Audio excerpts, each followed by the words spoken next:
What's going on, everybody? Carolina Combat back today. Today we're here with ACC champ as well as two-time NCAA qualifier, newly named NC State assistant coach Malik McDonald. Coach, thanks for joining the show.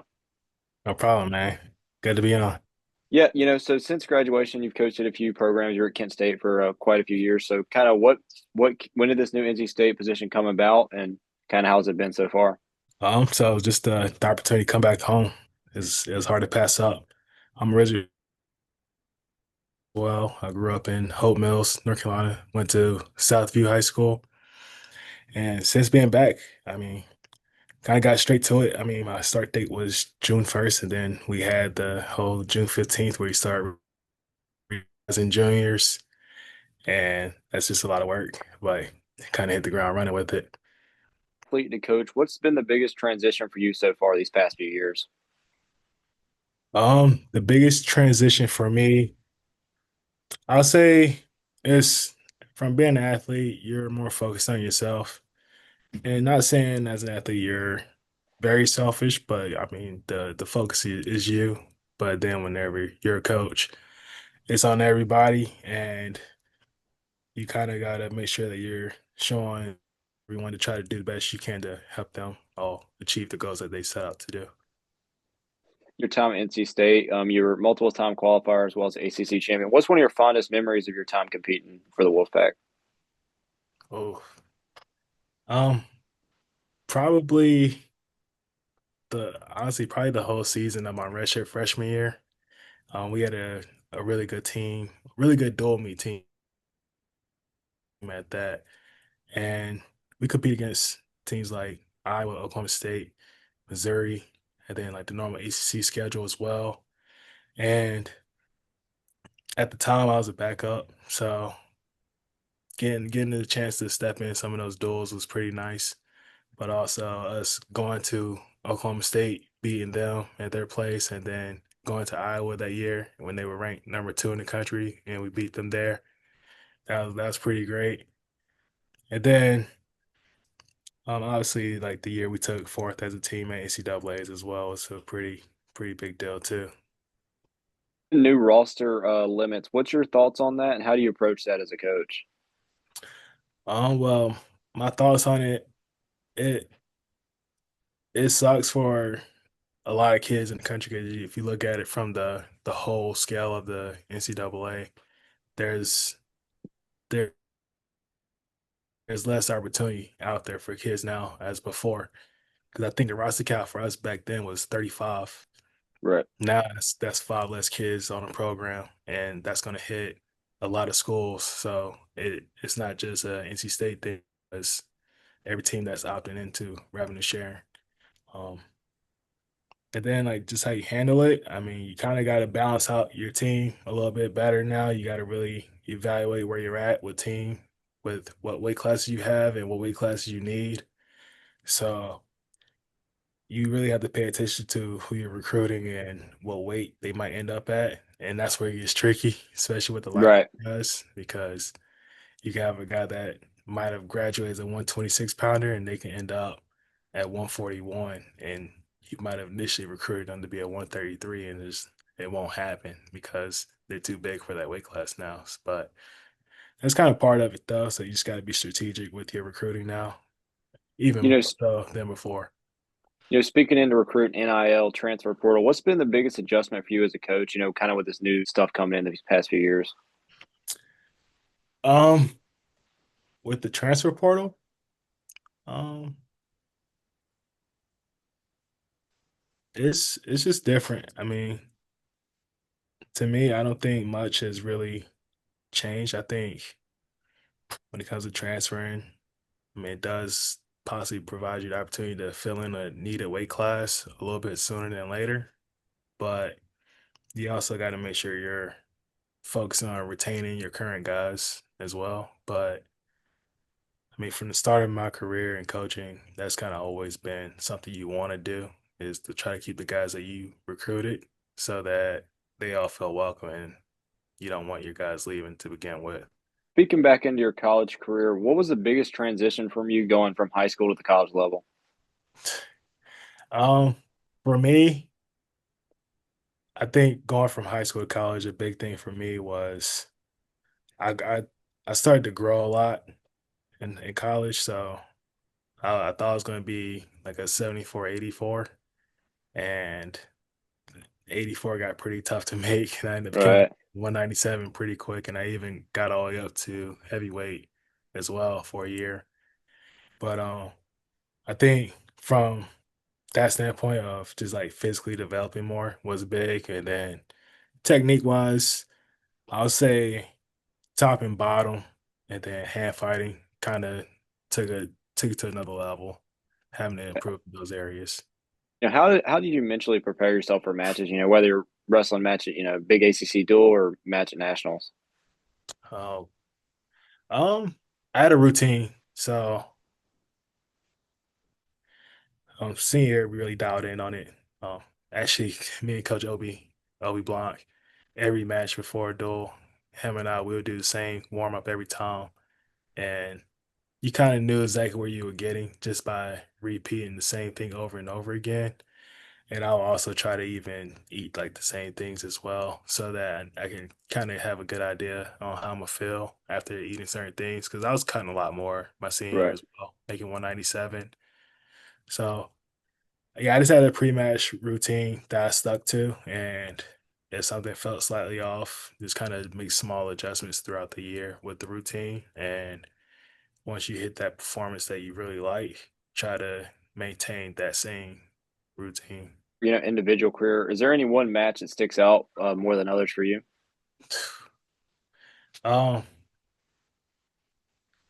there's two. There's two that sticks out. I actually lost the first one, but in the Missouri duel, um, our starter wasn't in the lineup, so I was the next guy up, and I had to wrestle Jaden Cox at 197. Right. And basically, it was more the situations of you go out there and try not to give up points. And I didn't necessarily go into that match with that thought process. Like I really wanted to win, but I mean, he is a much better wrestler than me, so he still ended up winning the match. But I lost 5-1, and then that put us in position to win with having Gwiz at the anchor, and Right. he went out there and pinned the guy. So we ended up beating them that year, and that's what set up the Iowa duel as well. And then the second one that sticks out to me a lot is the duel against Nebraska my senior year. Um, we were down pretty big, like they had a pretty good lead on us, and then Nick Arena, he upset Taylor Benz, and then I had Eric Schultz and I beat him. And then like our guys really started going, and then we know it came down to Tariq Wilson, and he ended up sealing the deal for us to win that duel. So it Absolutely. was a very exciting duel for both of those, very tight matches. Do you plan to compete again, or are you kind of just focused on coaching now? I'm more focused on coaching, but if I ever did compete again, it would be at heavyweight. But Right. there's no decision being made right there just yet. Into recruiting, kind of what's your ideal recruit look like? When you're going out and recruiting these guys. Some of the things I look for, I like kids that have a high attack rate, kids that don't quit in matches, um, solid on the mat. It's sometimes with the more elite kids, you don't really see how tested they get sometimes, but in those highly contested matches, do they still show strong effort even if they are down or losing? But and if they come out on top, that's great as well. But it's just more so from an attitude perspective because I really think that most coaches can teach the technique. It's more about the attitude that's a little bit harder to teach sometimes, and I think that goes a long way.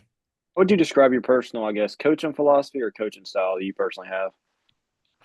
Um, I think I focus more on coaching the attitude aspect of the sport personally. There's technique, of course, but how do you get guys to go out and really compete, even when they're on paper, they're not the guy to win. They're not supposed to win, but I mean, at the end of the day, you gotta go out and perform. So nothing's given. So it's just about earning all those your wins. So I know, you've only been back at NC State for a short time, but how's this new recruiting class doing so far? New freshmen. oh, they're good. They came down. think, like kind of like middle of June a little bit. Had maybe 4 or 5 weeks of training, and just seeing their attitude in the room was pretty good. They're very competitive, and I think they're not backing down from no one. Like even the older guys in the room already, they're already looking to compete pretty hard, and I think they're going to continue to make big jumps. Because even like some of the guys that I've wrestled around the upper weights, they're already improving just from being here for a summer session. Right. So I'm looking forward to seeing them progress through preseason and throughout the season. And I think the biggest thing with the young guys is keeping them mentally involved because there is a moment where it gets really hard.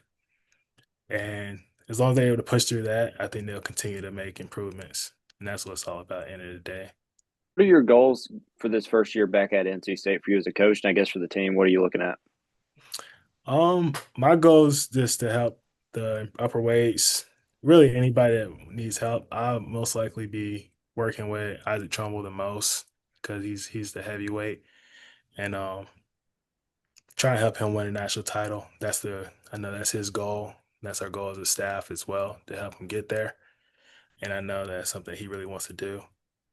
Um, and then we got some other things kind of going on behind the scenes, just like more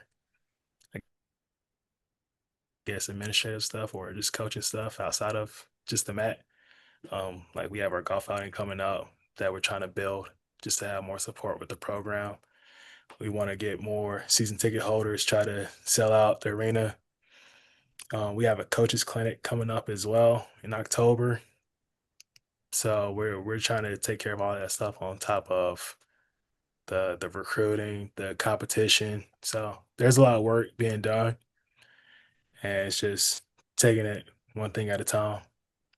Yeah, speaking on Trumbull, AJ Ferrari will be transitioning to heavy. What do you think about that? Oh, I mean, at the end of the day, it doesn't matter what the rankings are. I think the biggest thing is just taking it one match at a time. You can't, I personally don't like focusing on just one person. I Right. think you got to go out and be ready for anybody. He's definitely a tough matchup. He's a guy that's done it before.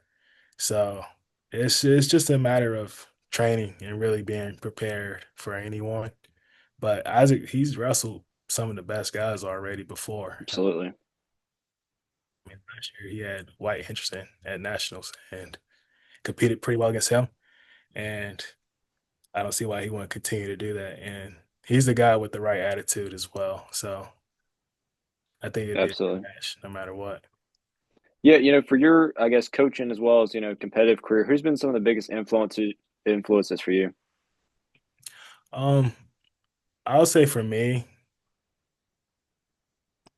outside of, I mean, there's been a lot of people from my high school coaches, my club coaches, my family, my college coaches, I think, and even my teammates. Like I feel like everyone that I've been around done a pretty good job of pouring into me to help me become a better wrestler and a better person.